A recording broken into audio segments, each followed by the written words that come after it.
Hello everyone, I hope you are doing well. Today we will talk about how to fix or how to solve the problem of banned account on the application of Hacoo. You will click on settings.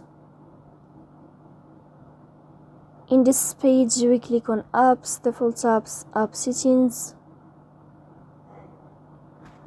When above here you will search about Hacoo app and you will click.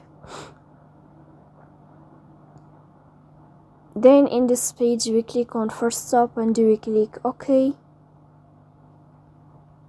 Then you will enter to the window of storage. Here you will click on clear cache. In the end you will turn off your phone and you will restart your phone again. So please don't forget to support us by like and subscribe. See you next time.